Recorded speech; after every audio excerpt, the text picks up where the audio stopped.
Hello, everyone. Good morning, good afternoon, depending on the country you are connecting from.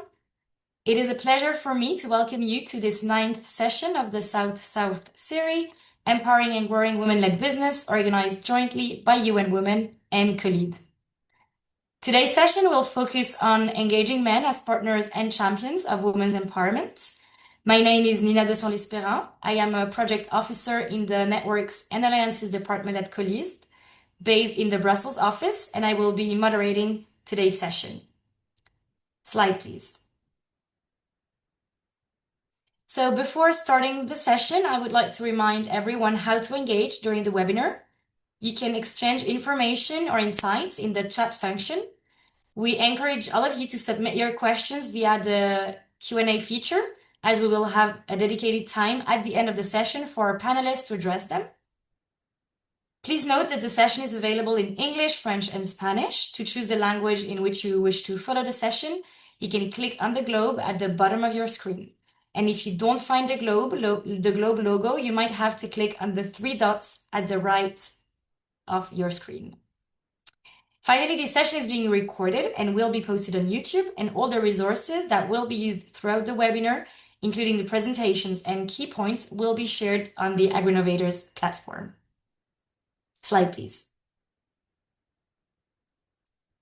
So let's quickly go through the objectives of this series. If it's your first session with us, well, we wish you a big welcome. So the collaboration between UN Women and COLEAD started in January 2025 and targets entrepreneurs in the African and Caribbean countries and beyond, focusing mainly on businesses in the agri-food sector. This series is tailored for business leaders and women entrepreneurs, aiming to foster collaboration among entrepreneurs, share knowledge, showcase successful experiences of women entrepreneurs, and enhance business skills, market access, and networking opportunities. Slide, please. So today, the 9th session will focus on engaging men as partners and champions of women's empowerment. We have more than 300 registrants, so hopefully it will be an enriching session. The agenda for today is the following. We will first hear welcoming remarks from Mungela Davis and Ines Bastos, and we will then proceed to the panel on experiences in engaging men as partners and champions of women's empowerment. We will hear from Sue Ann Barratt, Melissa Wong Oviedo, Mwansa Mungela, George Kporye, and Judy Deterville Jacob. Alonso Bobes will then lead the question and answer session, and we'll end with some key points and the path forward. Now, before giving the floor to our introduction remarks, I would like to take 5 minutes to ask you to answer some questions in order to understand you, the audience, who you are and what are your views on this important topic that is engaging men in achieving gender equality. So, Awefa, if you can launch the first poll.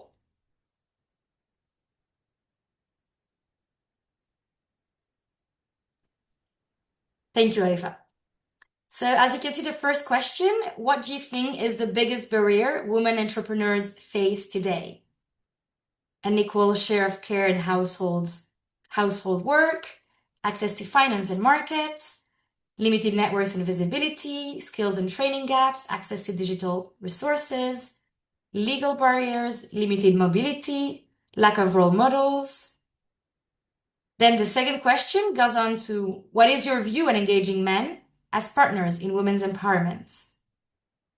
Essential for real change, important but should not be the focus, useful in some contexts, or you're not so sure yet. The third question, where do you think men can positively contribute to change?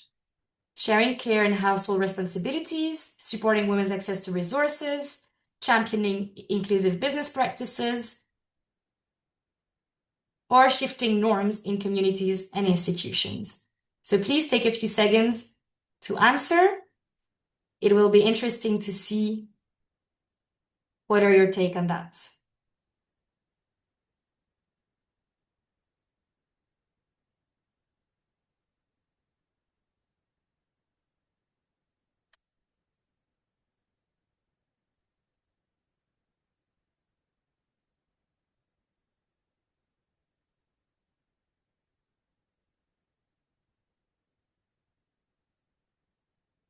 Okay, let's give you another 20 seconds.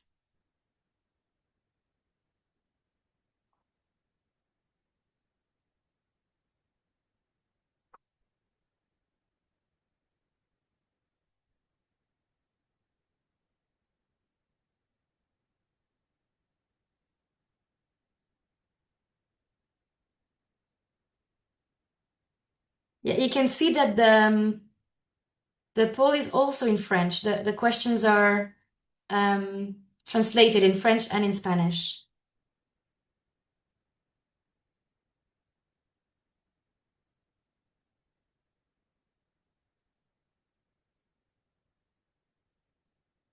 All right. If I think you can close and if you can show the answers. Great. Uh, wait, can you? Okay. So we can see the answers now. And we see that for the first question, what do you think is the biggest barrier women entrepreneurs face today? Most of you said access to finance and markets and unequal share of care and household work. And then another answer was the limited networks and visibility, which is something that we really try to do during this South-South series to encourage networks and visibilities of successful women entrepreneurs. Okay, for the second question, what is your view on engaging men as partners in women's empowerment?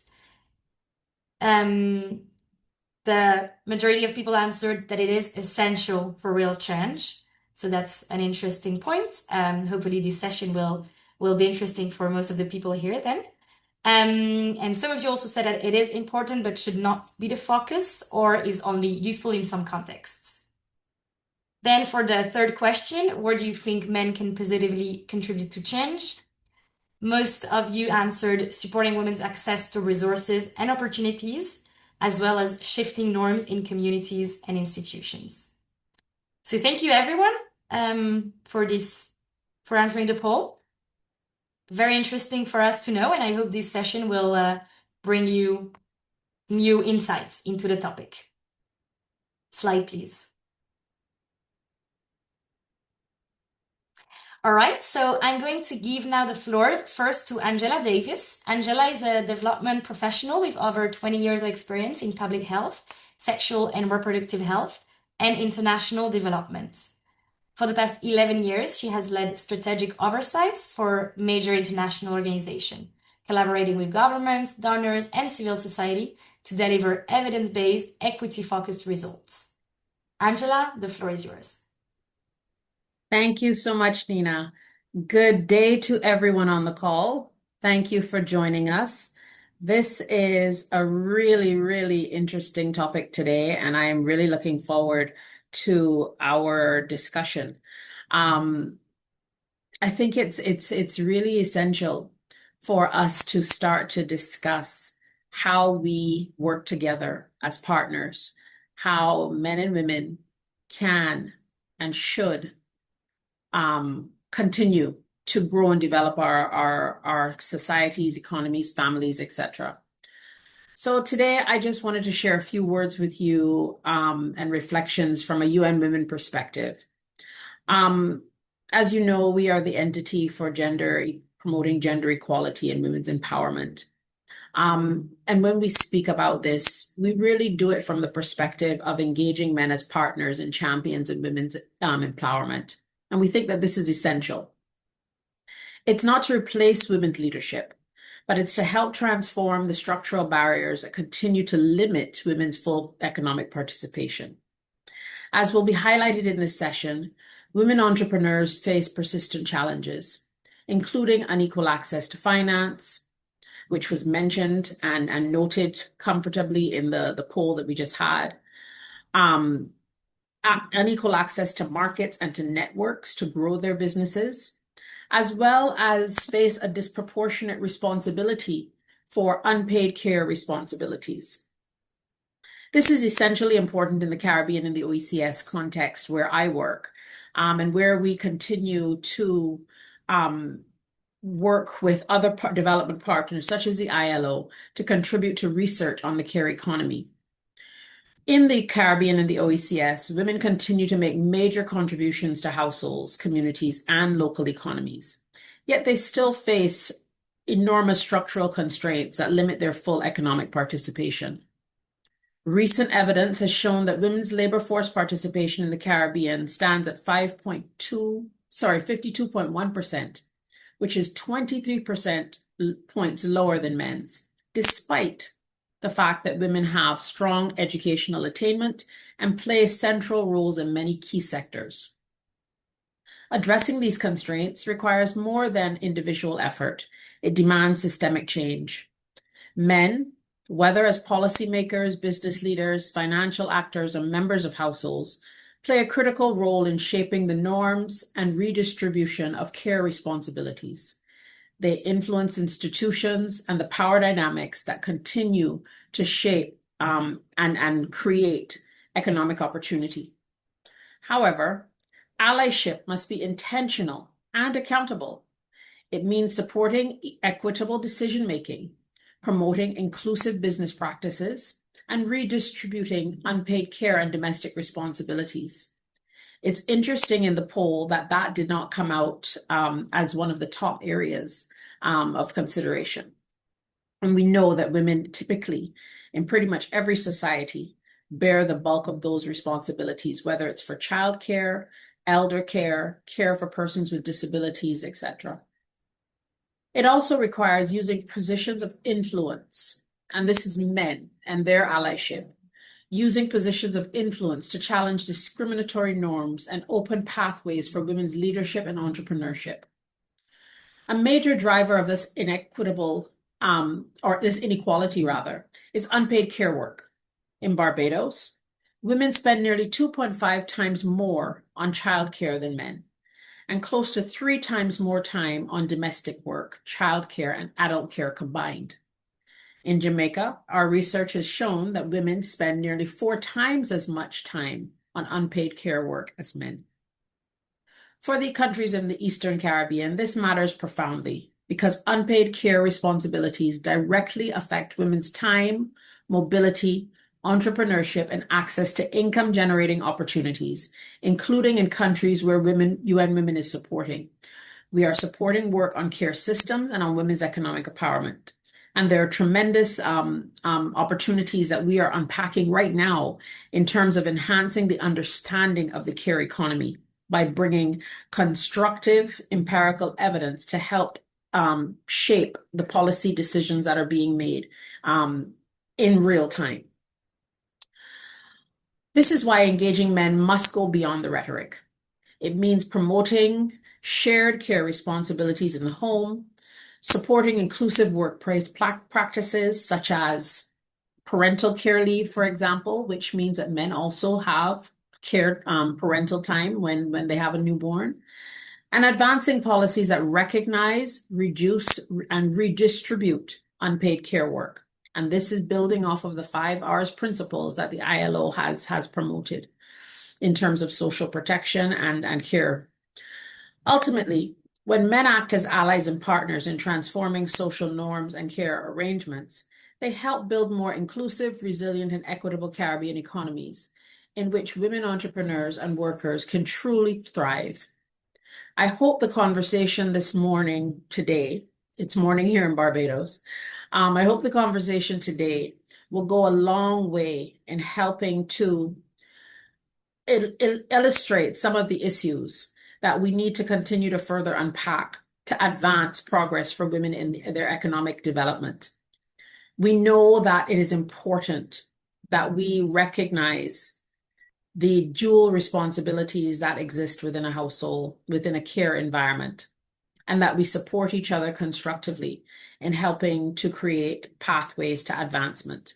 So I thank you, and I hope that you actively participate this morning so that we can have a really, really robust session. I'm really keen to hear what comes out of today's discussion. Thank you. Over to you, Nina. Thank you, Angela. I will now give the floor to Ines Bastos. Ines Bastos is Head of Networks and Alliances at COLEAD. With more than 20 years of experience in technical assistance, network management, and agri-food sector development. She has led technical activities across sub-Saharan Africa, and since 2024, she serves as COLEAD's gender lead, advancing women's empowerment across the organization's programs. Ines, the floor is yours. Ines, you're muted. Can you hear me? Yes. So thank you a lot, Nina, and thank you a lot to Angela that already set the tone for this very critical session. In the morning, I was just discussing with Nina that we were very excited about this session because it's quite unique. As we all know, there are women's face really important and critical barriers. They are there. We've been discussing them for the different sessions that were carried out. We know we are working in this ecosystem, and we know what are these barriers. And it's not a women-only issue. It's something for not only for women to sort out the barriers that exist, and this was also expressed now in the polls that we saw. It's men need to be part of the equation and part of the solution. So in most of the contexts where we work at COLEAD in agri-food systems in the ACP region, where we have our programs, we all know that men still hold more decision-making power over resources, over finance, and over markets. And this is not a criticism, it's a fact we all know. So it means men are key players in this story. They can open doors or keep them shut. They can speak up for women's access to credit, land, and leadership, or they can stay quiet. So I would say that the most powerful allies are men who actively champion change, men who use their networks, their voice, their influence to challenge the norms that hold everyone back. Men understand that supporting women-led business, men that take conscience that it's really a good business to have women in lead positions. It's good for the communities, it's good for the economy. So there are studies that show the influence in terms of GDP, etc. And it's good for the families and it's good for themselves. So today we'll hear from really great practitioners from different parts of the world, from Trinidad and Tobago, from Peru, from Zambia, from Ghana, and Santa Lucia. So really is a really interesting geographical representation who can speak about this in practice, their real stories, their real impact. So without any ado, let's listen to them and welcome them to this session. Thank you so much for being here. You have the opportunity to see who are the speakers in this session. If you could also introduce yourselves in the chat, put your name, company, and country, it would be great. Thank you all for being here in a great session, and thank you, Nina, for moderating. Thank you, Ines, and thank you, Ines and Angela, both for this introduction remark. Yes, I would like to encourage you indeed to use the chat function to just present yourself, introduce yourself, talk to each other. This is supposed to be a dynamic conversation today. Okay, slide, please. Okay, so we will now open the panel on experiences in engaging men as partners and champions of women's empowerment. Slide, please. So we will first hear from Sue-Ann Barratt. She's a lecturer and head of the Institute for Gender and Development Studies at the University of the West Indies on St. Augustine campus in Trinidad and Tobago. And she also is a member and will represent today the Caribbean Male Action Network. Her research focuses on gender-based violence, human communication, social identity, and cultural studies, with a commitment to advancing gender justice and social inclusion. She has published widely on issues affecting Caribbean society. Sue-Ann, the floor is yours. Thank you very much, Nina, and thank you for hosting this session, most valuable in this time. Slide, please. Before I get into offering a response on how we might engage men as allies in championing women's entrepreneurship, allow me to say that this is an ongoing process. It's a work in progress, and it's a work that requires a level of commitment that can be tiring because engaging men and boys, but sustaining men and boys' participation is where a big part of the challenge rests. And that's not a fault of men and boys themselves, but it is a symptom of our structures and systems, or patriarchal structures and systems. Before we move into the next slide, allow me to apologize for that mistake in my organization's name, Carryman. That's just a small typo there. So today I want to use the Carryman's point of departure, basis for operating, and ways of considering our relationships as partnerships to demonstrate what we are trying to achieve, the involvement of men and in some cases boys. So Carryman has a pledge, and it's a pledge for transformative action. It's an allies pledge. So theme number one, if you remember, nothing else, for us to sustain, to build, to grow women's empowerment, be it entrepreneurial, be it transactional, be it how we operate in the material relations of gender, we must have active allies. All women and girls, Carryman recognizes, deserves to live a life free from violence and fear.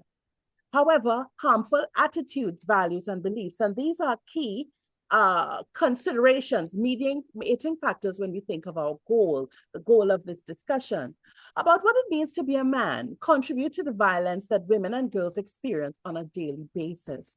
To help change this reality, I must take stock, the pledgee is saying, of my personal life, my behavior in private and public, and how I interact with others. I said that engaging is one act. Sustaining engagement is a difficult challenge. I accept that I have a responsibility to end violence against women, children, and vulnerable persons. And I dare say, I recognize that I have to engage in active allyship. Next slide. So as we consider how we work as partners, how we work to use our social relations of gender, we then have to make the personal political first, which is a key feminist position, but also what do we do in relation to the women in our lives in the private and public space? And here, when I say we, I talk about our male allies. I was looking at the poll, and on top of the question, how significant is men's participation? Everyone says it's central. I agree, we agree at Carryman. Because we live relational lives. We live relational lives as women, as girls, as men, as boys, as gender non-conforming people. And these relational lives are social, ideological, material, cultural. In the Caribbean, of course, these lives are very much nuanced by complexity, by post-colonial inheritance, by intersecting identities of race, age, class, gender, sexuality, and so much more. So when we consider those norms that we want to confront in the start of our pledge, we then again assert ourselves very particularly. We want to support, we want to have active allyship, all of us, as a key to successful collaborative action. We must be peaceful. We must then value. If we are to remove, let's say, economic gaps, if we are to facilitate voice, if we are to open space as male allies, we must begin with respect. We must, of course, be cohesive, and key for cohesiveness is our first point in our pledge: peaceful relationships. Treat women with respect, value what women say, respect consent. So don't bypass, don't interrupt, whether it is in a small ways or big ways, share the care. I think that was another question at the opening. And one of the biggest barriers to women's advancement, maybe not involvement, but advancement, is the multiple burdens or responsibilities of care work. Of course, care work is not inherently bad, but as we engage, we need a team. One person can't do it. As we say, a community, a village. And this is something we have as a principle in the Caribbean, but often in capitalist patriarchy, this teamwork, this collaboration is forgotten. Another most important thing is within the community of men and boys, we hold men accountable for their commitment, for their dedication, for their actions, for those actions which are inimical to progress as well. Spread the word, tell people about it. And we have so many platforms, and ask for help. And through this pledge, again, we get closer to transformative action. And what would be the last 2 points that I'll make? Sustained active allyship. Slide. So here we then consider what Kporye does, and as we consider what Kporye does, we might consider, what are success stories? What are challenges? It's very hard to pinpoint a single success story or a set. Why? Because we must recognize, as you will see in that very second to last point, that every group, every individual, man, boy, woman, girl, is unique. Every cohort that is recruited for partnership is unique. So within a space like the Caribbean, and I dare say the globe, we need to be evaluating and reevaluating our success, because we all are up against these norms, mores, taboos and laws, elements of the social system that complicate our very action. But Kporye commits itself, Caribbean Male Action Network commits itself to harnessing regional and international networks.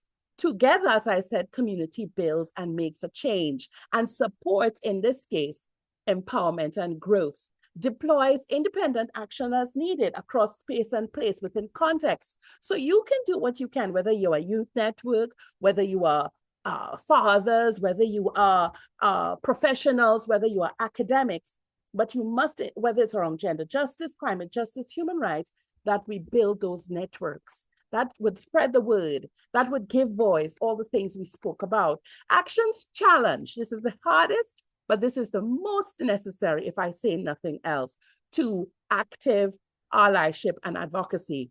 Challenging harmful gender norms. These norms relating to men and masculinities, in our case, of course, as they relate to the Caribbean norms, but global norms. Because these reproduce challenges to empowerment and growth. Engage and encourage. And we do well to engage and encourage, but we continue, a work in progress, continue to build solidarity and recognizing our shared vision, and not resort to zero-sum beliefs and competition or comparison of victimhoods or questioning interests, which we do confront as a challenge. And then, of course, recognizing that successful allyship respects diversity. As I said before, slide. So if we consider these factors to actioning our pledge to empower and grow, in this case, economic participation, economic success, economic growth, we know then, I've been alluding to this, that we cultivate participation as active advocacy. We assure men, you come, you get involved, you engage, speak up and give and speak out, give your voice. And as you give your voice, give your energy. And as you give your energy, give your resources. And as you give your resources, give space. And that will then be given as part of this partnership. So solidarity and allyship leverages privilege. We recognize it. We do not put aside our subjectivity. As a feminist scholar, we assert that as a feminist advocate, because that subjectivity has value, though we recognize how it can challenge us. Because patriarchal structures in the Caribbean and the globe afford men disproportionate influence in some spaces, especially in the public sphere, that which is economic. And so it affords men, though, a benefit. You can be in a position to call out exclusionary behaviors in funding, policy environments, and so much more, even in the private sphere. So a woman's objection mightn't have the same worth in those spaces. It might even be dismissed. Well, you're just trying to seek your own interest. You are just trying to promote your agenda. But here it is, we recognize that this benefits us in this relational, social relations that we share. So we have mutual benefit. And Secondly, active advocacy closes economic gaps. We challenge. So one moment, in the first point, we promote space, we promote voice, and we promote an understanding that accounts for justice. In the second space, we attempt to remove those factors that undermine empowerment and growth. So challenge hypermasculinity and engaging gatekeepers in dismantling entrepreneurial ecosystems, all of those elements that come together, and financial institutions that are often androcentric or male dominated. This is the hardest thing to disrupt, to uncover, and to change or shift or transform. But challenging those things that disrupt our success or put, stumbling blocks in our path to transformation is a key action. And secondly, support. Supporting leadership means supporting burden of care. Supporting leadership means supporting voice. Supporting leadership means supporting space. So women's leadership roles as male allies in leadership are crucial for debiasing, right? And our first speaker from UN Women spoke about how it's not about replacing leaders, but it's about support. And yes, one last slide, Nina, slide. Active advocacy cultivates participation. Active advocacy also rests in, and as soon as the slide come up, you will see it, actionable allyship. We are allies who take action. And so I've been saying we want to combat contemporary and historical challenges. As I close, I leave you with these challenges, but not just as, oh, we are in challenge, but here are the things that we keep in mind, we claim, own, and confront, i.e. male marginalization thesis is in fact a thesis in the Caribbean that we have debunked but continue to combat because it rests in zero-sum misconceptions. Tokenism is not the way forward. We must not exclude the LGBTQI plus community. And we're looking for those. We're looking for allies, people to work with, not for or against. And then, of course, there's no unilateral power. There is power in community. So with that said, I want to thank you for your time and look forward to your questions. Back to you, Nina. Thank you. Thank you very much, Suan, for this informative and inspiring presentation. Slide, please. Right, so next we will hear from Melissa Wong Oviedo. She's the Regional Technical Lead for Latin America and the Caribbean at Equimundo, leading initiatives that advance gender equality and violence prevention through the engagement of men and boys. She has worked with organizations including Plan International and Innovations for Poverty Action, and she has extensive experience collaborating with grassroots and indigenous communities across Latin America. Melissa, I give you the floor. Thank you, Nina. Next slide, please. Perfect. Thank you, everyone. So I wanted to present to everyone here participating an experience that we had as Equimundo. Even though I am based in Peru, we work internationally for over 30 years, trying to find ways to engage men and boys in gender equality and violence prevention. And the experience that I'm going to share with everyone here is the evaluation results from our Guatemala work. So I wanted to clarify that because people might be expecting something from Peru, but I will actually talk about Guatemala. So how can men be effectively engaged as partners of women's economic empowerment? Next, please.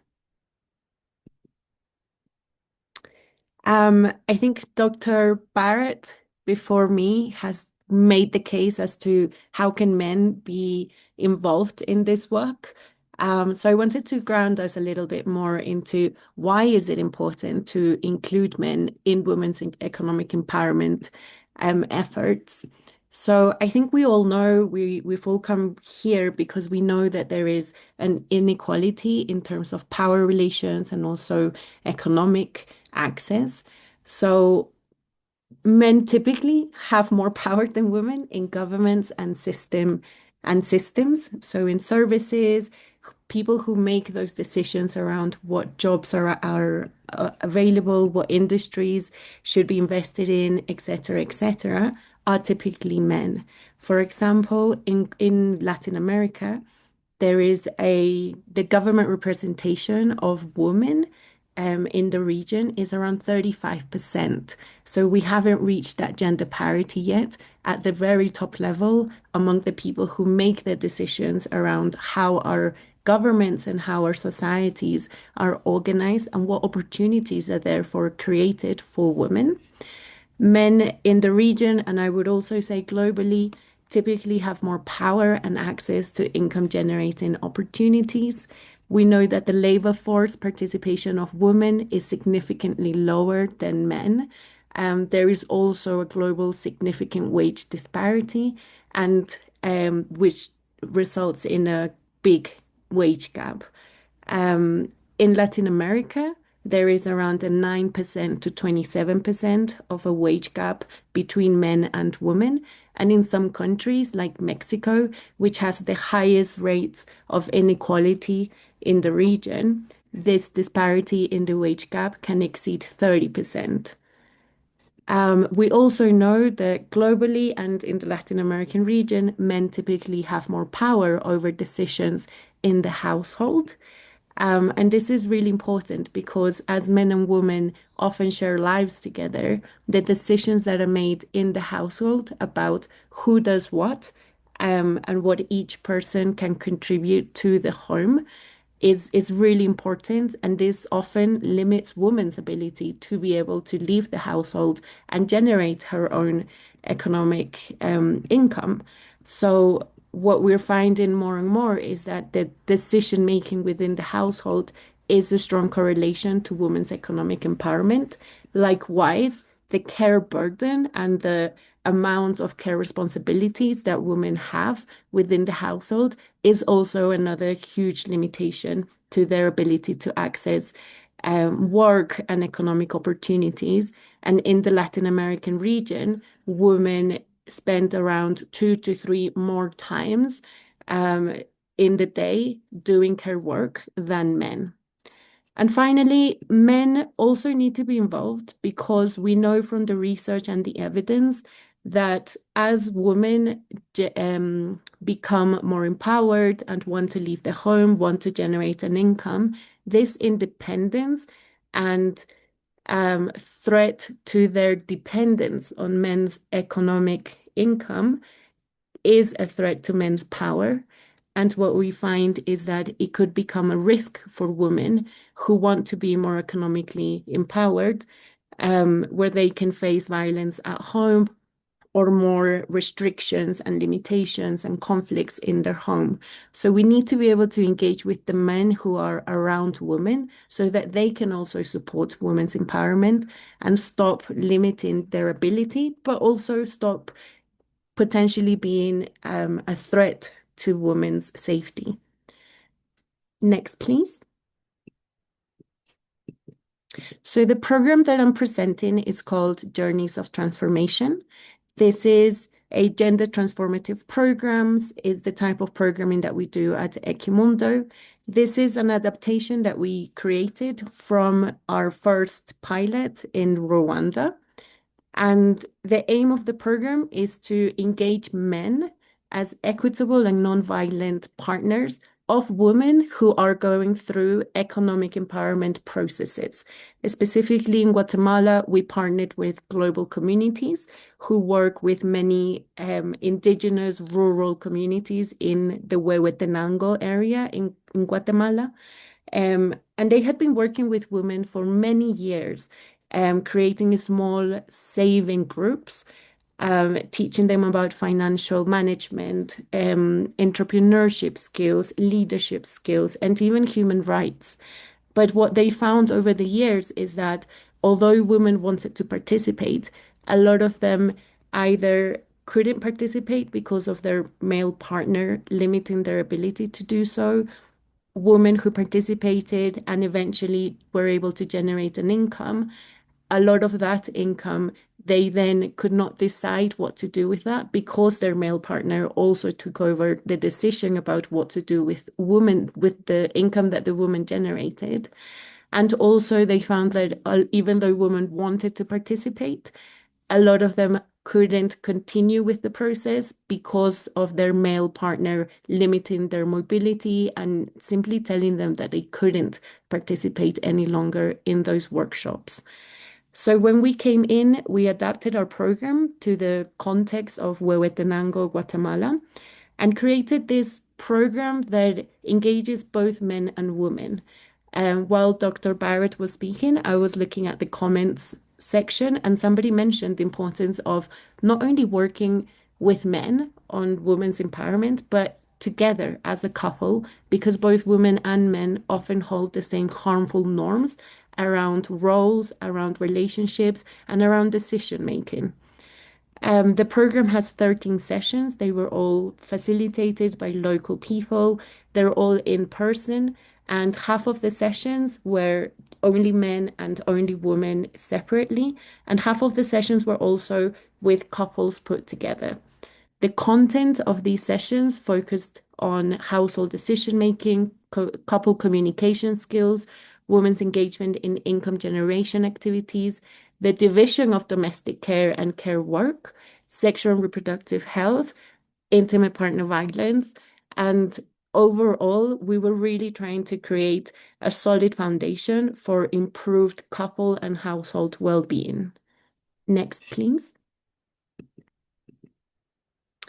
So we had a lot of really compelling findings from the evaluation of this program, but I want to share just 3 top-level findings that I think contribute to our discussion on how men can engage in support of women's economic empowerment.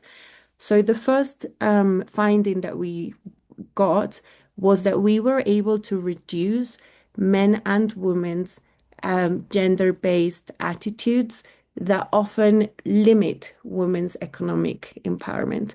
For example, here on the slide, we can see a significant reduction in the belief that if there are children in the household, the woman should not work outside of the home.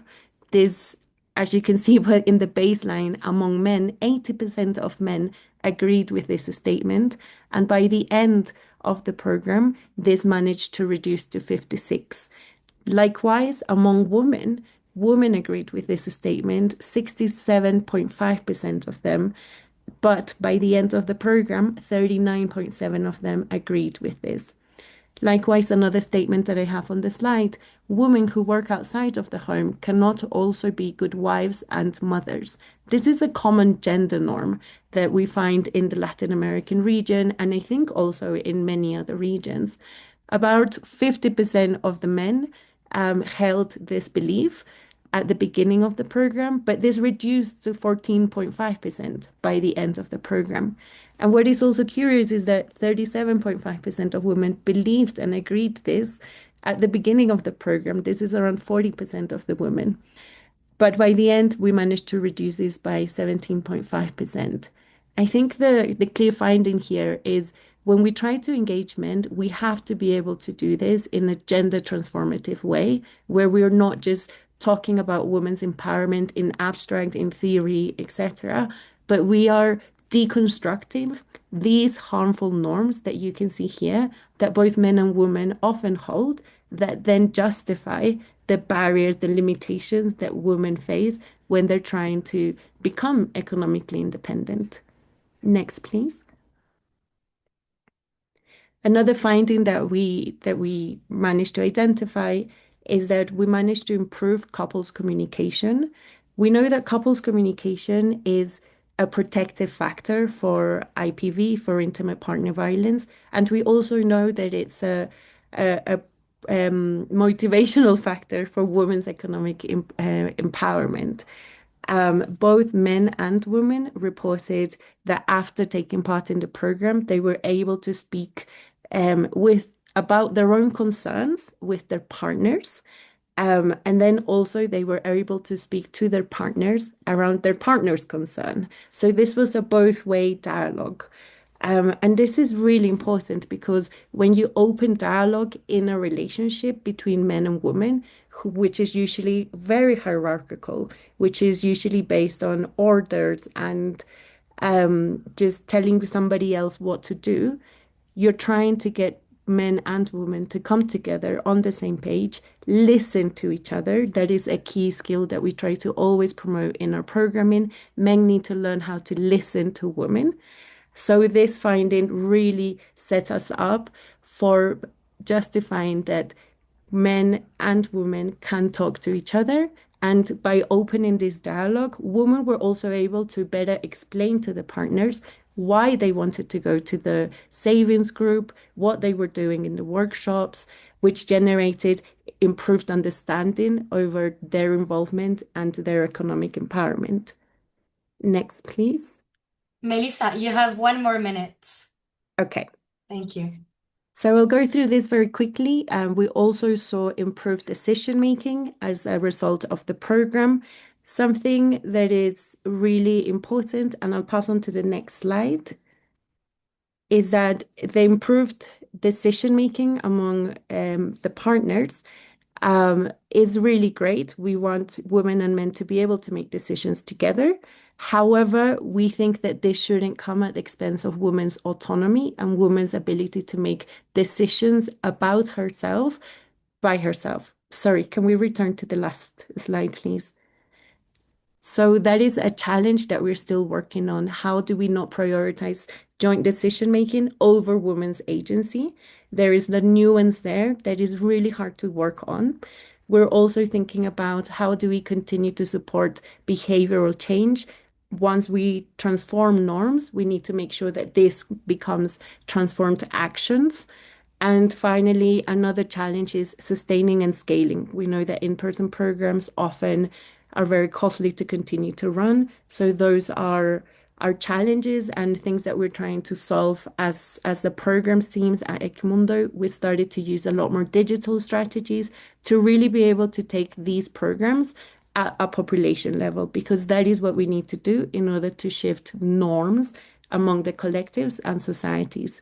I've left in the last slide my email and a QR code, but I can also share all of the findings, the report, the manual, and all the information that you need in the chat and afterwards as well. Thank you. Thank you very much, Melissa, for this great presentation. Very interesting work that Equimundo does. Now we will give the floor to the other gender. We will hear first from Mwansa Mungela. Mwansa is a development professional with 7 years of experience in sustainable agriculture, fisheries, and gender equality in Zambia. He currently serves as a program assistant with FAO, supporting the Fish for ACP program on sustainable fisheries value chain development. He previously worked with GIZ Zambia as an advisor on gender and sustainability and was actively involved in advancing gender transformative approaches across Africa and Europe. Mwansa, the floor is yours.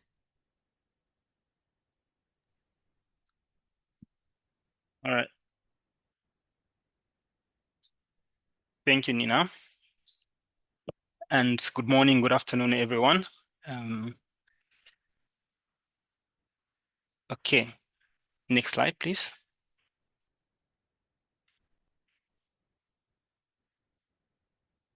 Okay, so my presentation outline is as seen on this slide, and the focus of this presentation is, as Nina mentioned in the introduction, that I am part of a project called the Fish for ACP project, which is an EU-financed, EU BMZ-financed initiative implemented in 12 countries, and Zambia is one of the countries. So this is the example that I'm bringing, and the experience that we've had in Zambia. So share a brief context on why engaging men matters in this value chain, the challenges we have regarding cultural and gender norms, and then the approach that we have used, which is the Dimitra clubs, and concluding with the way forward. Next slide, please. So just a brief context to help situate the situation and help everyone understand where we work, the context in which we work. So the project focuses on sustainable development of small pelagic value chain, locally called Kapenta. So we are working on the Lake Tanganyika, which is a shared lake, shared among 4 countries, DRC, Tanzania, Burundi, and Zambia. So you can see up the map there, that's where the lake is located. I'm working from Lusaka, but also we travel to the field. And in the picture there, you can see some of the sample of the Kapenta, the small pelagics, yeah. So in this value chain, in this fish value chain, there are an estimated 14,000 men who are like fishermen. So they are the biggest or largest number of actors in the value chain. But also important in the value chain are the processors and marketers who are predominantly women. And for these women, the work that they do is unique in the sense that they have no any other source of income apart from buying the fish from the male fishers, processing it, that is like sun-drying it, and then selling it. So the challenge which is there generally is that with with climate change and dwindling stocks of the fish, there's a challenge with accessing this fish. And one very key issue that women often find themselves is what we technically refer to as fish for sex. So this is a practice where women have to exchange their bodies for access to fish. Not access to fish in terms of let me have sex with you and I give you fish, but guaranteed access. You still have to buy, but for you to guarantee your access to this fish, you have to sleep with me. Next slide, please. So in this value chain, why does engaging men matters? Why does it matter? Why does engaging men matter in this value chain?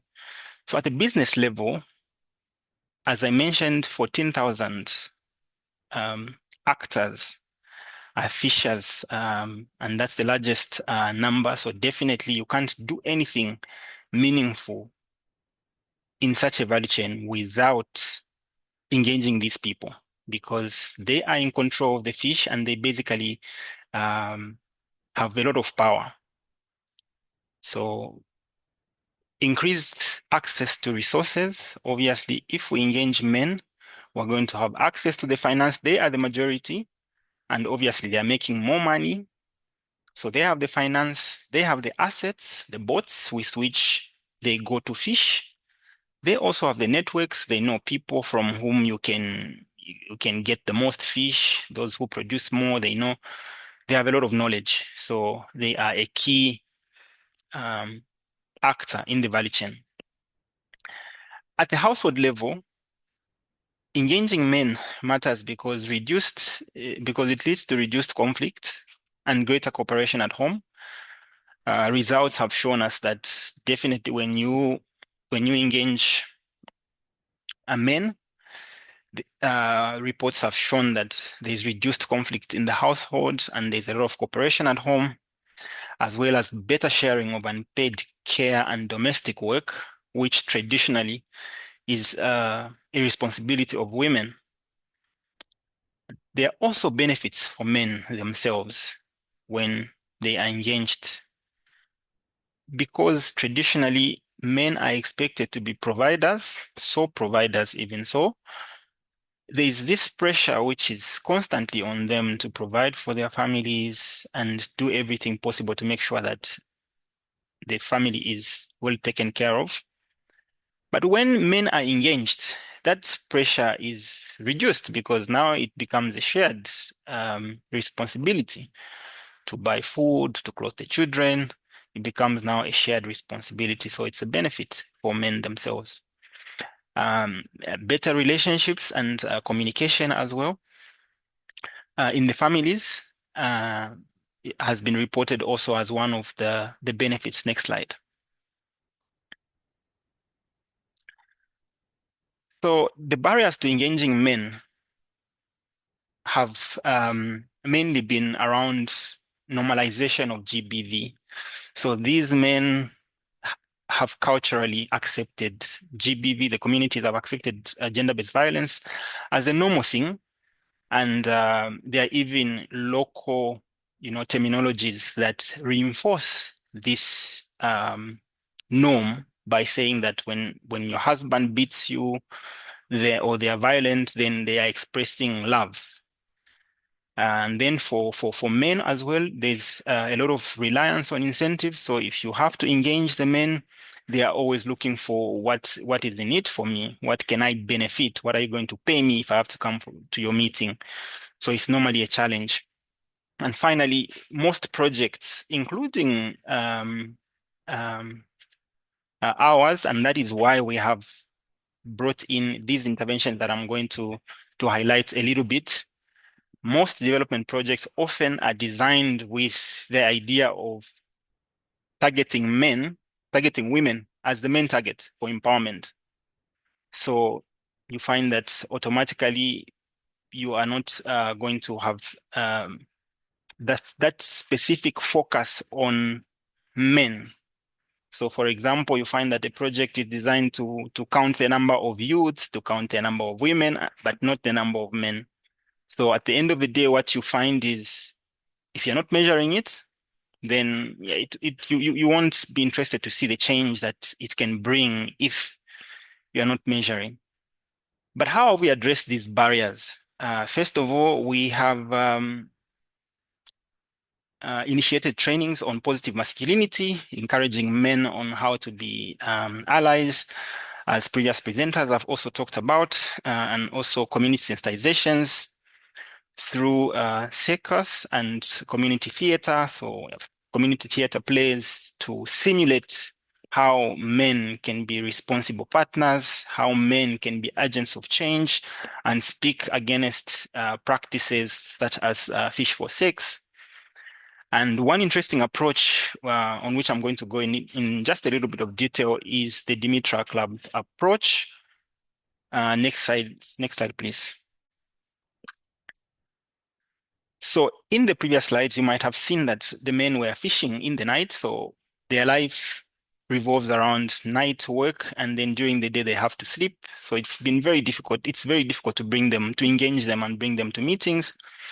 But through this Dimitra Club's approach, which is an approach developed by FAO some 15 years ago, it's an approach which is like a voluntary approach where we get into communities, engage traditional leaders, and introduce the approach as one that seeks to bring people together in groups of either male only, female only, or mixed to discuss challenges in their communities, as well as come up with solutions using their own resources to implement them. So FAO only facilitates.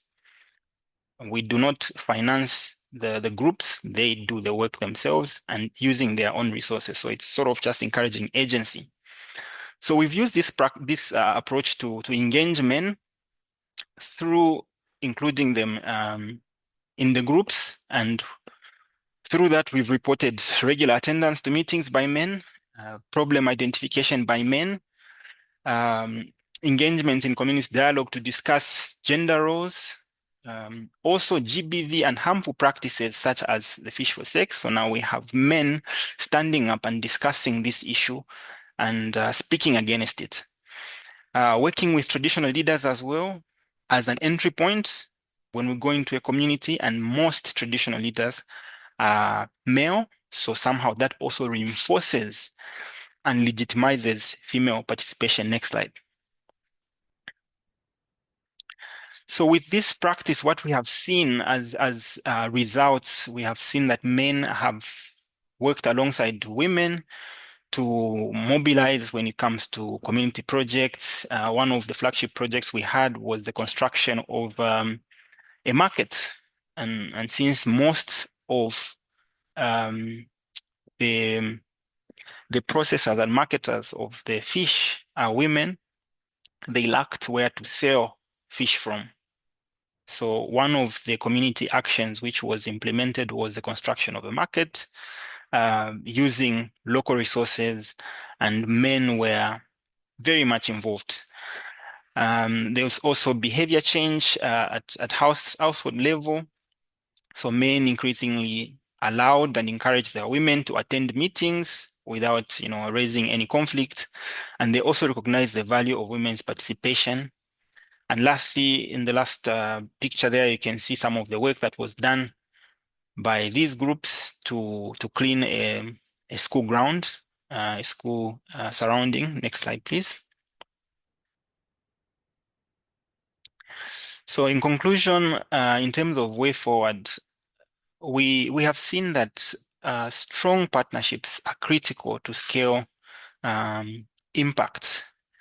In the case of our Dimitra clubs and the implementation which we did, which has ended right now, we saw that the involvement of stakeholders such as the government ministries, whose responsibility it is and mandate it is to work on these topics, has been very critical, because after we have left, they have continued to engage with these communities, and they know what we've been doing and can continue to support the groups. So strong partnerships are very critical to scale such impact. And finally, behavior change takes time.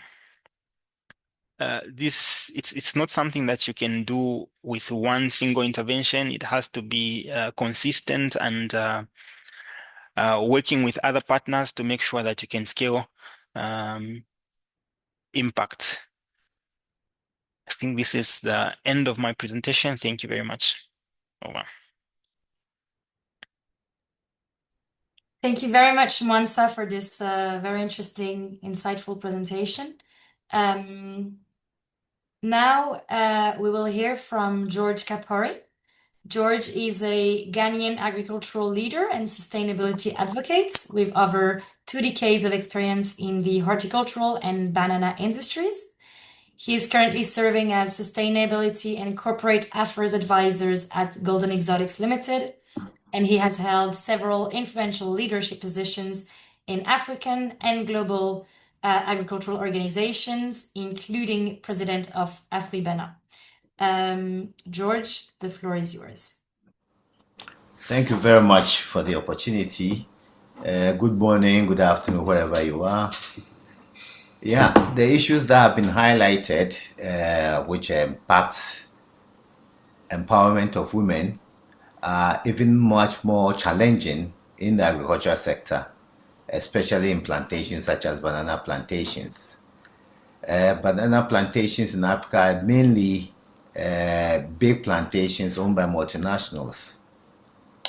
So employment within these plantations are largely male dominated. Majority of the workers are male. And so women are disadvantaged in various respects. So the project that I'm presenting is a specific one that we carried out in our farm, Golden Exotics Limited, and how we're able to change the dynamics of the situation for women, and also the perceptions that the male workers had as to the contributions of the women to productivity. So this was a project which started with a baseline study by an independent consultant in 2017. It was launched in 2018 with support from partners and funding from Ethical Trade Initiative Fund. Partners were Banana Link, IUF, Fair Trade, Kporye Fruitier, which is our parent company. Next slide, please.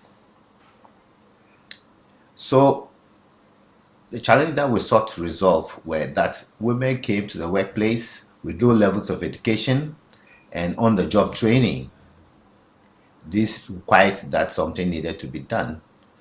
We had also issues of women wanting to do only a specific type of jobs because they perceived that most of the jobs were jobs that were involved physical activity, and so the range of work that they could do were small, and also the high skilled jobs, because they had not been trained towards those ones, were unavailable to them. A lot of the male supervisors had the feeling that women get pregnant and they will not be available for most part of the year, and were not strong enough, so will be affecting them in achieving their objectives and the targets for the day and for the month, and so they would prefer to have male employees, and something needed to be done to change that perception. Next slide, please. Yeah, so what did we exactly do? These are examples of some of the things that we did. So the study report recommended a number of actions. One of them to set up an advisory committee. This advisory committee was one which required that they monitor activities of the various groups that were set up and exactly what was going on the plantation. This committee also included men at various levels, at the union level, supervisory level, and senior management level, as members of the committee, together with the main women, and together they monitored and reported and advised management on what changes needed to be done. The project also coincided with the introduction of organic plantation on the farm, so that provided an opportunity to try out some of the ideas that came out of the committee's work at the very beginning. And there was a target to increase women employment, for instance, by up to 40% of the total workforce at the organic section. It also provided an opportunity also for women to be trained and deployed into new areas which otherwise they would have not wanted to do. There was a lot of education on gender awareness and the contribution that the women could bring to the plantation and the work that that everybody was doing, and this was both for the male and the female. Specific health issues affecting women also needed to be addressed, and in the process, these men became educated on how it was important to make allowance for women to be given those specific supports. For instance, women for the needed to give them time for breastfeeding, and pregnant women need to be assigned specific jobs in order not to get them not to be tired, or when they are tired they had to be given rest periods. At the same time, we had a new project which was at the initiative of the World Banana Forum called Bohesi Project, which we had introduced, and it has specific focus on health of all workers. And so we launched that program also and introduced the issues that needed to be done. So some of the issues that we resolved was that for women, for instance, we had to give them light duties. Breastfeeding breaks were honored and incorporated into the collective bargaining agreement. Specific transportation was provided for women to be moved to their creche so they could feed their women and return back to the work when they had finished. This way they were not disrupting work. Creche facilities were provided for the women. These creche facilities also became available to the men whose wives were not working in the plantation but needed to have their children at a place, so that the women would have time to do whatever job they were doing outside our plantation. So it was a benefit to both the male and female workers. We had specific training on sexual harassment. We had to change the policies and also ensure that it was consistent with the suggestions that were coming from the committees. We had to change the packhouse facilities with separate toilets, washroom, and changing room for women and also for the men. In the process also, so one significant change that came was that we had women workers who the women asserted their rights for maternity leave. In the process, the men also negotiated and had their paternity leave to support their wives when they had had their babies. Next slide, please. Yeah. So way forward, specific is things that we focused on was that we made this mainstream. These changes became mainstream for all new plantations that were developing. The infrastructure and everything was tuned towards the changes that were recommended. Continuous training was embedded into our process of training. We had completed one creche and another one had been planned to be in the center of the plantation to allow for quick movement of the women. And then we launched a women literacy program, which included educating them on financial literacies, and then also ensure that the communities were engaged and involved. So how have men been impacted by this? There has been a complete paradigm shift in the perception of women. For instance, before we started, certain men were scared of allowing their wives, for instance, to work on the plantations because they thought that such big plantations were such that workers get isolated and that if their wives were working there, they would become vulnerable and be be subjected to sexual harassment. With the training given to the male workers, these perceptions have changed. We organize field trips for the women and for the men in the community to come along with their wives to the farms and see exactly what we do. By doing that, they saw that no, there were women already working there and they didn't need to be worried about that. We have also observed that by employing women in high level jobs, the other women were motivated to continue their education. And we have an educational program that gives scholarship to a lot of women to advance in their educational career. So they also begin to aim at those high-level educational policies. So we have now women who are tractor operators, drone operators, who are engineers, and IT specialists, all working within the plantation. And this has helped. And for those who have both their wives and themselves working the plantation, they become double income families. And that changes the dynamics and economic circumstances of those families. So this has helped in changing the perception that the men had and helping the women, by the men helping the women to become mainstreamed in the workplace. They help the families to change their economic circumstances and also improve the conditions that they have both at home and at the workplace. Thank you very much. So that should be the end of my presentation. Thank you very much, George. Oh, yeah, thank you very much, George, for this interesting presentation. Awifa, you can go to the next slide. Okay, so now we're going to go to our last panelists. We are going back to hearing from a woman. We will hear from Judy Deterville Jacob. Judy is the manager of public relations at Sandals Resort in St. Lucia. We've over 20 years of experience in media, tourism, and hospitality. She has led branding and marketing initiatives and represents St. Lucia at regional and international trade shows. She is a past president of the Rotary Club of Grow Islet.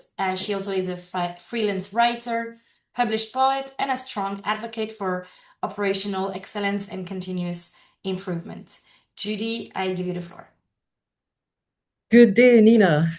Hello, everyone, as well. This has been so interesting to listen to everyone's perspective. And I mean, coming into this and doing some of the initial research, I didn't realize how similar we are as a people, globally, really, because the issues really are the same as regards to men and women. And so I'll just dive right into next slide, please.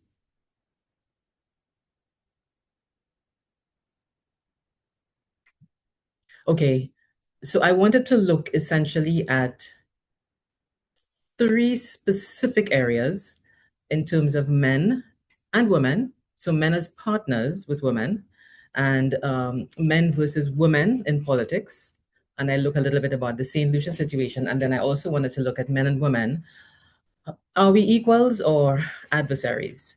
So in starting out, I wanted the starting point to be, for me, a research myself in terms of finding out, okay, what does it mean as to have men as partners?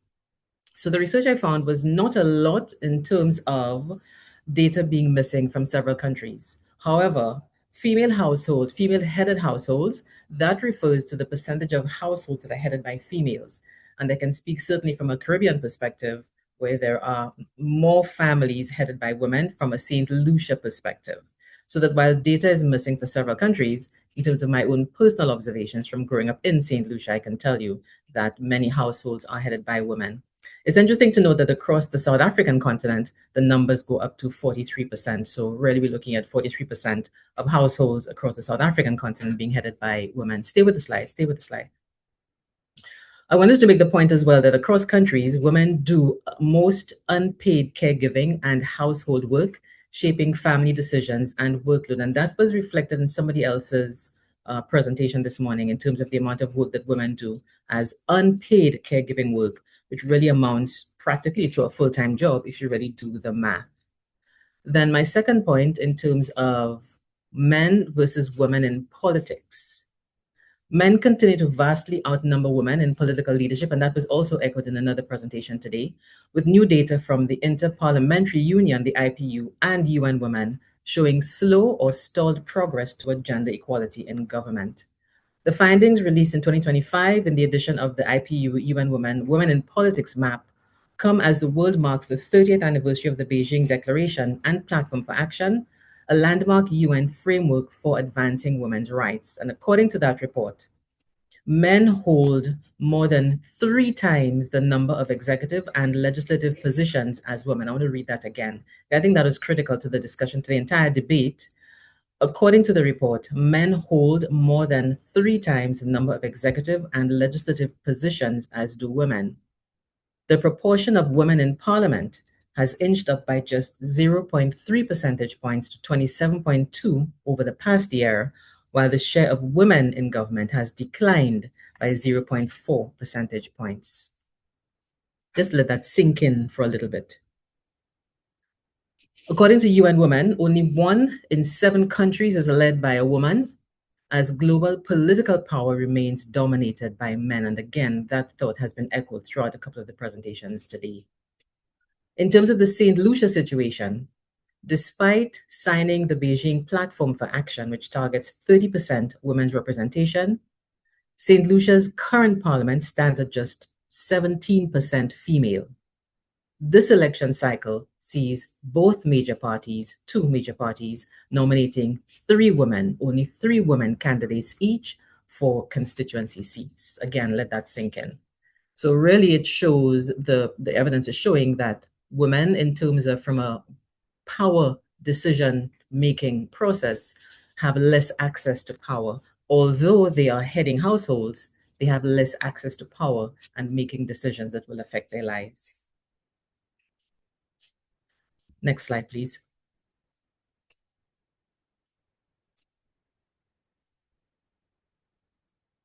Now, speaking from a position of the tourism sector, I've had many years of experience within the sector. A critical statistic stands out, and that is the second edition of the UNWTO's Global Report on Women in Tourism shows that women hold the majority of job positions in the tourism sector worldwide. And I think it was George who talked about the number of women employed in the agricultural sector being more so than men. But in tourism, there's the reverse. So for example, 54% of those employed in the sector were women as of 2019. And you can see the slide showing that development. 54% of women employed in the tourism sector, and that's up to 2019, compared to just 39% of women in the broader economy. That's a very, very telling statistic, that clearly the women are more so employed in the tourism sector and not necessarily so much so in the rest of the economy. That's very interesting. Slide, please.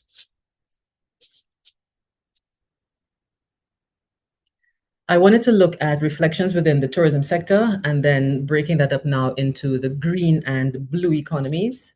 So just a quick definition of green and blue economies. And we know this, but it's always interesting to hear it, spoken out again. In terms of the green economy, the economic development policies to grow a green economy tend to fall into two main categories, and that is stimulating production or consumption. And I mean, you might consider that closer to the agricultural sector in terms of producing and then consuming from agriculture. But then there's also a people-centric model, which is well-being. The green economy seeks now to allow everyone to increase their well-being, not just in economic terms, but also in terms of human, social, physical, and cultural capital. And the World Bank, of course, defining the blue economy as the sustainable use of ocean resources for economic growth, improved livelihoods and jobs, and ocean ecosystem health. And of course, the examples are fisheries and aquaculture. Now we have a video that shows our women involved in agriculture, but I'll come back to that in just a little bit. So from a St. Lucia context, I wanted to ask the question, are women fishers or sellers of fish? And there was a gentleman who presented talking about women have to exchange sexual favors in order to get to sell the fish. Now, in my experience in St. Lucia, we've not come to that yet. However, I will say that from my strong participant observations, men are the ones generally who go out to sea. Young men, even from as early as 17, perhaps to maybe 55 or a little bit older, they're the ones going out to sea. So in some instances, women may actually own the boats, but the men are the ones going out to sea. And generally speaking, from again, my observational perspective, and at our local markets in St. Lucia, it is the men also who are more so engaged in the selling of the fish. So they go out to fish, and generally the men are the ones who come back in to sell the fish, and you hear them bartering. Interestingly, though, it is women who are involved in selling of produce in the markets. So, and I ask the question again, are women involved in production? Are women farmers or sellers? And so this is why I want to talk about now the farmers market model. And if I can pull up, I think we have a slide available that shows their website, just so that people can see it's a real situation in St. Lucia of women actively involved and engaging in production. Yes, exactly. So this has been developed and has been running, I want to say, for the last 3 to 5 years, and it has only gained momentum first locally, and then it has jumped off to the international stage as well. And you can see really just focusing on women, the hers market segment. They come out on a Saturday morning, for example, selling their produce. And it really is a range of women from all ages, mothers coming out with their daughters as well, to show how they can produce what they consume. And they're selling now to other women who, as I said earlier, are the ones who are leading the home, certainly in St. Lucia, from a St. Lucia perspective. So you can see that in terms of, from an economic standpoint, this Farmers project has certainly worked to empower women who can grow, sell, and then now engage their families in their economic gain from the industry. So that really is a success story that I want to speak and call out in terms of women empowering themselves, not necessarily depending on assistance from men per se, but I mean, understand again that men are the political leaders. And so in terms of from a lobby perspective, men would have to be approached to get help or to give help as well. And so again, I heard the theme recalled earlier of men and women, certainly having to work together to get the benefit for the community in general, not just for any one person. So let's go back now to our slides. And let's look at, I think we're looking now at the Sandals approach. I think that's where we are with our slides.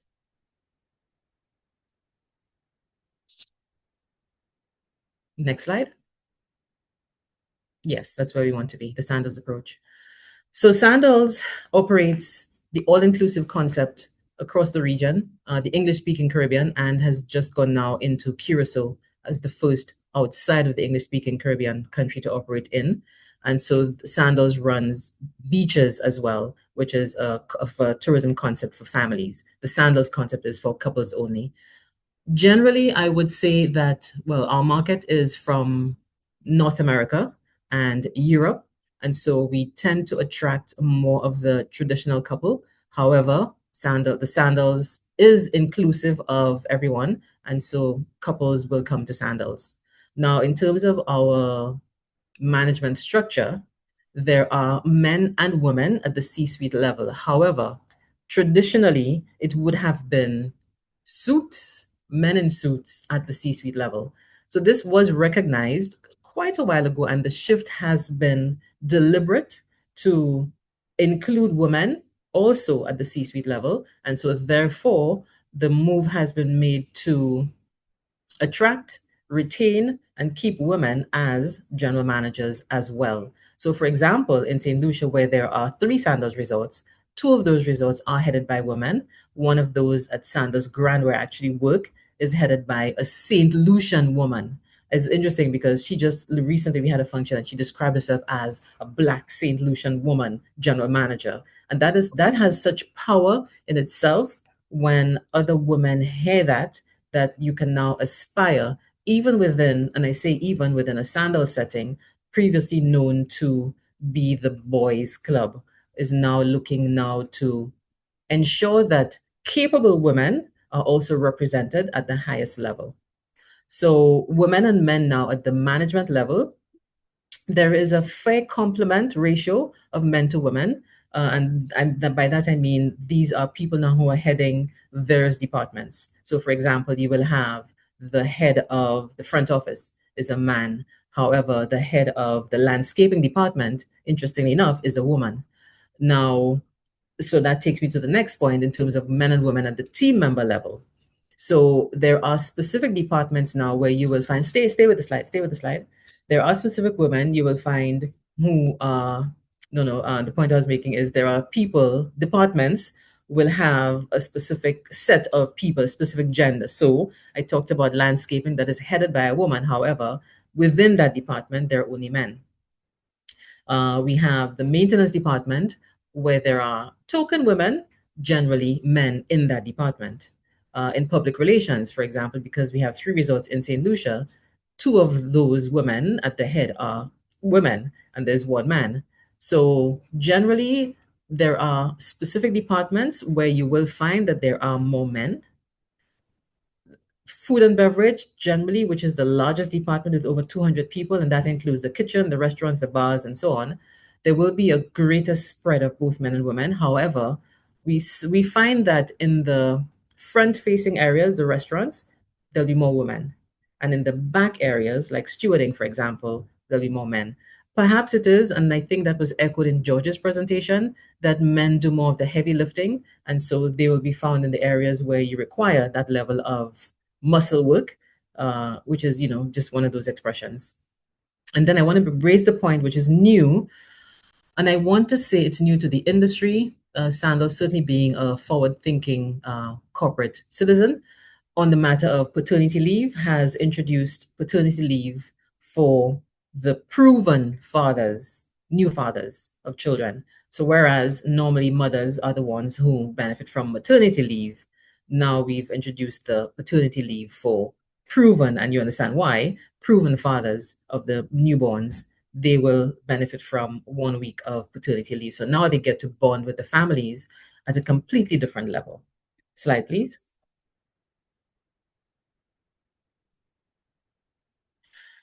So it's sort of difficult to not include some of the white elephants in the room, and there are many. So I want to pull out just 3 of those white elephants: the race card, the nationality card, and the identity card.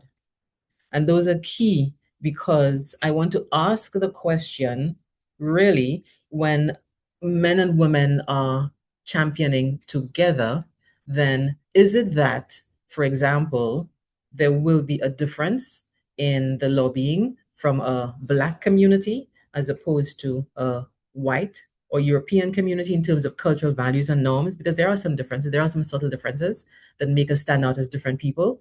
Then in terms of the nationality card, I want to ask the question as well from a North American, European / versus Caribbean perspective.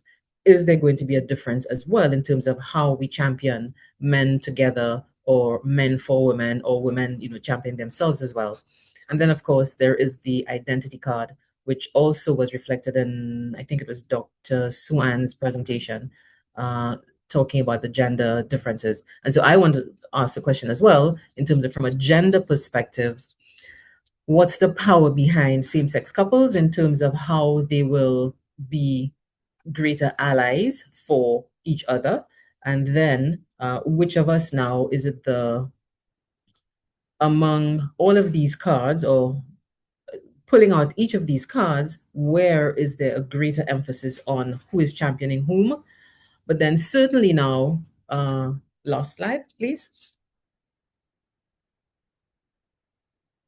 I really just now want to look at the extent to which women can be self-champions, from a position of what extent to how can women really support other women? And I know there's been a lot of talk in different circles about this.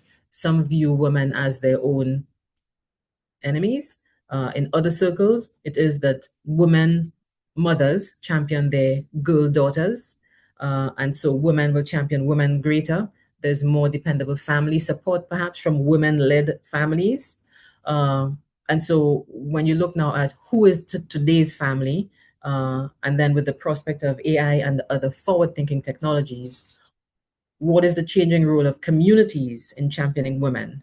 So I think, and somebody also sort of highlighted this thinking in terms of creating more awareness among all people, certainly between women and men, women and women, and men, that there has to be greater awareness to all of the issues that have been talked about today, that men and women have to play complementary roles alongside each other for better development of communities, and generally there has to be just more discussion overall. Thank you very much.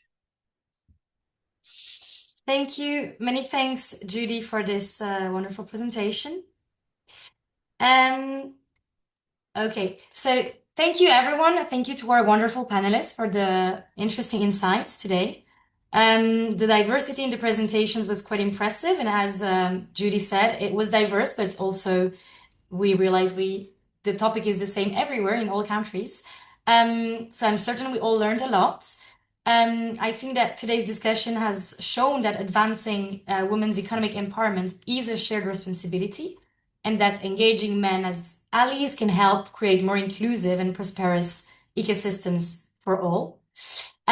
Before going to the question and answer session, I would like to propose a second poll to understand the impact that this session might have had on your understanding of the topic that we covered today. So please take a few minutes of your time to answer the question. Wefa, if you can launch it.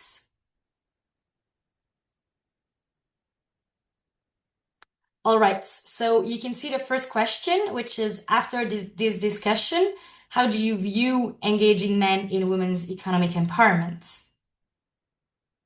The similar answers as before. Essential, important, but not the focus, useful in some context, or you're not so sure yet.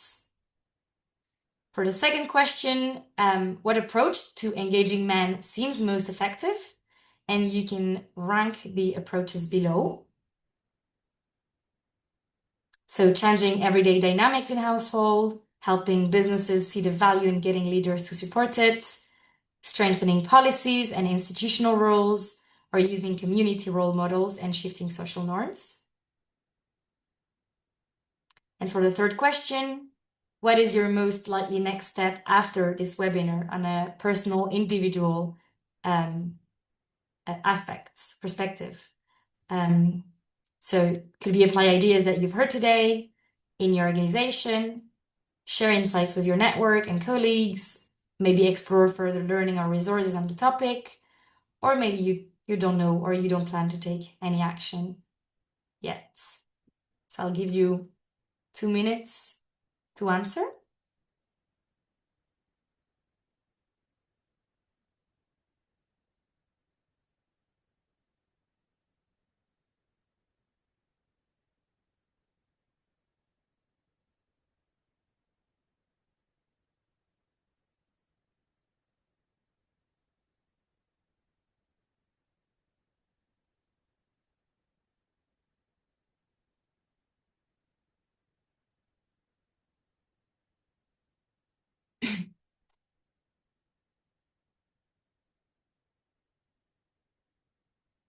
Okay, a few more seconds.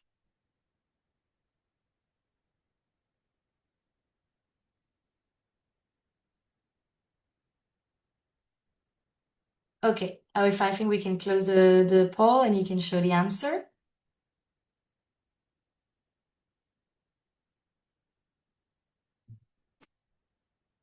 Thank you. Okay, so we can see that for the first question, how do you view engaging men in women's economic empowerment? Again, most of you, a big majority, said that it is essential for real change. And this, I think we have seen in all the presentations today. For the second question, the kind of approaches that seem most effective, to engage men, we can see that changing everyday dynamics in households is the first one, followed by using community role models and shifting social norms. So it has to do a lot with behavioral change. And then for the last question, your most likely next step after this webinar, most of you said that you would share those insights with your network and colleagues. So that's really great to hear. This is also how behaviors are changed, of course. And then you also answered apply ideas that you've heard today in your own work organization. So that is really great to read. Thank you for taking the time to answering the poll. If you can close it, or can I? All right, and then now some of our participants have some questions for our panelists. So I will give the floor to Alonso Bobes to handle this part. Alonso is a program associate at UN Women Caribbean, supporting initiatives that empower women and promote inclusive growth across Latin America and the Caribbean. He has expertise in program coordination, communication, and partnerships, with a strong focus on gender equality, resilience, and sustainable development. Alonso, the floor is yours. Thank you. Hello, thank you so much, Nina. I would like to go, thank you to everyone, to the panelists. I would like to go with a very quick round of questions and answers. Let's gonna start with Sue Ann. Thank you, Sue, for your participation today. I would like to do this question to you. How to become a part of Carryman for those that are thinking about joining the organization? Does one have to be in government public services or can be a private organization? Thank you so much. Thank you so much, Alonso. No, there's no barrier. Members are invited, as we said from the very beginning, multiple networks. So visit our website, sign on. You have to take the pledge. Of course, we are very much practice pro-feminist action. And once you go through that, then you come in as a member and you participate in the interest of the Caribbean and our other partners. So for those that are thinking on joining it, you know already what's the answer. Thank you so much, Joan. Next question is for Mwansa. Some of the people that was joining us today was asking for the need of entrepreneurial options. In the Caribbean, for example, we have an expert that is working on seaweed enterprise, making it viable they are asking you if this kind of options could be something that you will explore in your region as well. For example, using seaweed as part of entrepreneurial activities. Let us know, Mwansa. What are your thoughts on this question? Yeah, thank you very much. Thank you. Yeah, thank you very much, Alonso.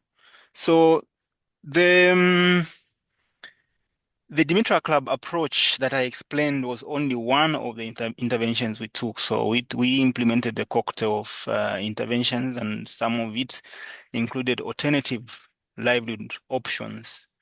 Not seaweed in this case, but it was agriculture, so focusing on horticulture and rice farming as alternatives.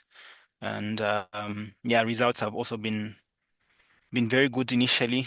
Women have been very active and they are participating. Yeah, and that's precisely what these webinars are about. That's about creating connections. We have here, for example, in the Caribbean, Ligina Henry, and she has been working a lot. So just having the opportunity to connect people and to do great things from now on. I have a question for Melissa Wong. Melissa, they were asking you if there is, that's a question everyone that listened to you today will have. Is there any chance to replicate the Equimundo model, in this case, in the Democratic Republic of the Congo, but also in other places? How feasible is to recreate your model? Thank you so much, Melissa. Amazing. I'm really excited that people want to replicate and recreate this. I think you can. I shared the link to our site where we have the manual, the evidence. We don't have an adaptation guide, but we do encourage people to thoroughly contextualize it and adapt it to the norms that are present, in whatever country you want to adapt it to. Also, we have the original one was created for Rwanda, so perhaps that one would be better to adapt to more African countries, but I can also share that with everyone as well. Okay, thank you so much, Melissa. That's great. I have one last question, and then I will wrap up a little bit this session. But this last question is for Judy from Sandals Hotel. They are asking you the technicality about regarding giving paternity leave to proven fathers. You were saying to us, does this only mean like biological fathers, or can include surrogate or adopted fathers? I don't know if you have the specificities. And other question related to this is it mandatory to disclose if the father adopted or had a surrogacy?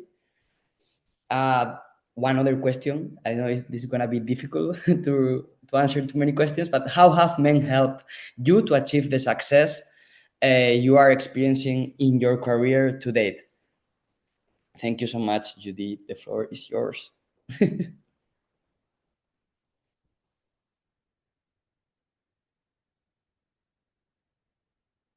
Can you hear us, Judy? Judy, you're muted. Yeah, thanks. I was saying interesting discussion across the board. I was saying on the question of paternity that we actually ask the fathers to bring in the birth certificate. Now, normally, I know this specifically with St. Lucia, and I believe it's across the region, the English-speaking Caribbean as well, that the father's name is inserted on the birth certificate as proof of fatherhood. So we actually ask them to bring in the birth certificate to prove that they are the father of the child, and that's what we go with. So that's what we use as that. The second question, in terms of men assisting in my success and development at this stage, I really love this question, by the way, but I want to say that coming from a woman-led household, my mother would have definitely been the force who would have ensured that I got an education at all levels and to excel at all levels. And so that's the starting point for me, because without that, if I look at my father in that role, I would have been dead. So let's stick with the mother and positive notes and vibes. So my mother would have started that, right? So coming out of school, out of my doctorate, now I am here and I'm being interviewed for the roles, different roles by men. So if you can see where that's going, while my mother has played a significant part in my success, early development and educational success, but a man has been responsible now for my professional success because I was interviewed by a man. Men have been at different jobs I've had as general managers as well. And I specify now that we have a female general manager at my resort at Sandals Grand St. Lucia. So that's a huge thing as well. So now I'm relating with her differently from a woman to woman perspective. But certainly I would have to say that men and women have been partners in my development and success to date. Thank you so much, Judy. And thank you so much behind the screen for the engagement. Thank you for all the people participating today. I would like to wrap up very quickly the session. Thanks to the panelists, Joan, Melissa, Mwansa, George, Judy.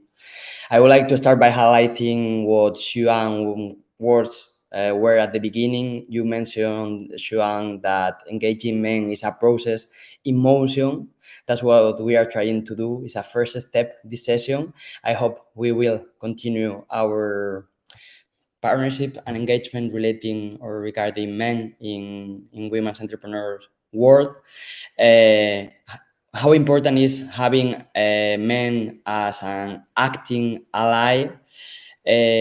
What I think and what I have clear from this session is that women that may have to be acting as leaders and bringing the guidance to this conversation with men. That's what I try to do today.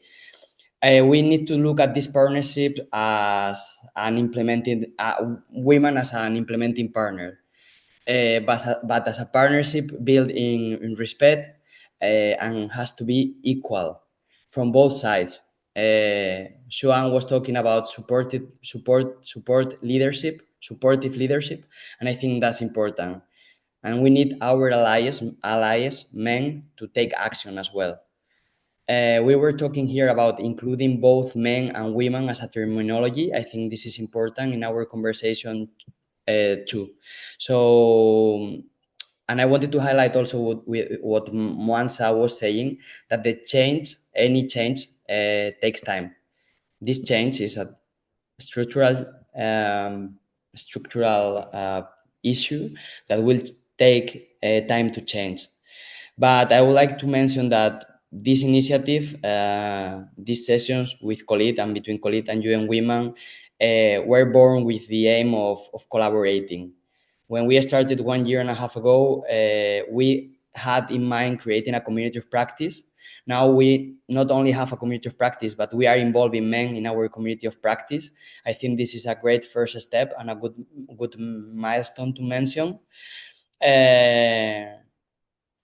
Because this is part, and this community of practice, as Melissa was saying, is part of a bigger picture. That is this thing that we need of sustain and scale. Now we are sustaining the efforts, but we will be scaling them with COLEAD in the next weeks and months. So thank you so much to all of you for participating today. Thank you so much for all the insights you made. This was very insightful. This is my last session, and this is on a personal note. This is my last day working for UN Women in the Caribbean. I, being a man working with women, with aspiring women all around the way, for me, this session is pretty special. So thank you so much to you all participating, and I hope you have a great rest of your days. Thank you so much. Have a good day. Bye.